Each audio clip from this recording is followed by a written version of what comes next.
Nandito nga pala ako ngayon guys sa FTI Pure Gold. Hindi upang mag-grocery kundi mag-park. Pupunta kasi ako sa nag-iisang pinakamahaba lang naman na talipapa sa buong Taguig. Kaya naman samahan nyo ako at tignan natin ang mga kaganapan dito.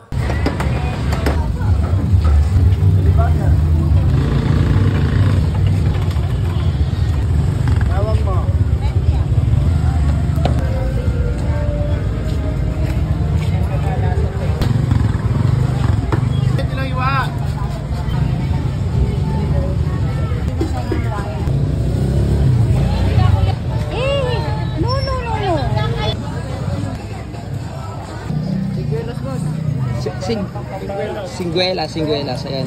Guys, tag-season na ngayon tas Singguelas. Last na nakatikim ako dito sa may Binangon na Rizal pa. Pag kami namamalingkin ni Mrs., kadalasan talaga dito kami sa Signal kasi mas mura, mas makakamura ka dito sa Signal kaysa sa mga talipapa na malapit sa atin. Tapos guys, pinaka-final pagkatapos naming mamili, ito yung pinaka-the best sa lahat. Kay tatay, kay pansita ni Manoy. Ayan o. Kakain kami dyan mamaya. Hindi tayo napansin ni tatay. So, na-vlog na natin siya dati. At kakain tayo mamaya. Yeah. Ito yun, oh. Authentic pansit ba to? Parang Bicol pa yan, guys. Ayan, dry na dry. Ang ganda ng quality. Oh. Guys, ito pinaka-the best sa lahat. Ayan, oh. Laing Bicol. Tapos ito, the best din to. Mamaya kakain kami niyan. Nung nakaraan may santol sila pero ngayon laing lang. Pero the best to, guys. Nalo to. Meron din silang garlic. Ayan. Digdi lang yan sa pansita ni Manoy. Alright. So guys, nagbabalik tayo dito sa pansita ni Manoy at ni Manay. At natsyempohan ko na si ate for the first time. Si ate, oh. Ang pinakamahabang talipapa sa Taguig, patatagpuan nyo sila. Ito nga. Oh, Ragon Mansa. Ayan, yan. Sila yung tagaluto dito. Kasi ito guys. Ito guys, yung ginagamit nila dito na sili kung bakit maraming sarap na sarap sa pansit dito. Ate, guraan naman ini. Guraan naman ini. Oh, 100 pesos lang guys. Kita ba? 100 pesos lang. May gato na kayong kasarap na chili garlic. Hello guys, tara makisarap na. Andito tayo ulit sa pansita ni Manoy at ni Manay para balikan ang ating pinaka-paborito sa lahat, ang kanilang pansit. Ito guys, oh.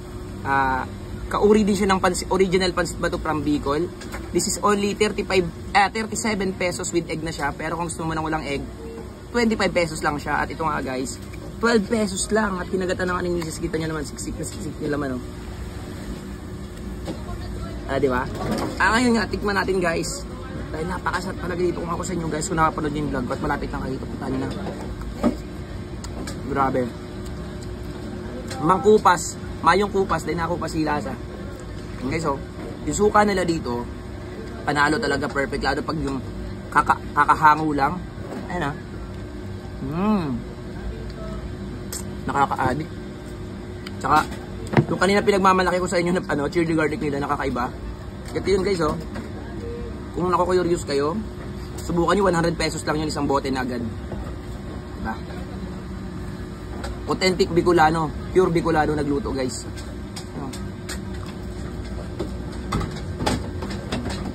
Uwilig sa likuran ko, mga Uragon. Yan sila nagluluto digdi. Ano? Mga Uragon baga. Sarap. Egg. Grabe bro. Panalo. Grabe. Tsaka yung liver, oh. Tapos, ito guys, oh. Huwag niyong papauli ang mga ganitong pagkain dito. Huwag niyong palalagpasin. Authentic Bicolano pagkain na to. Grabe. Hindi tinipid sa sangkap. Hindi tinipid sa toge. Ngalo guys.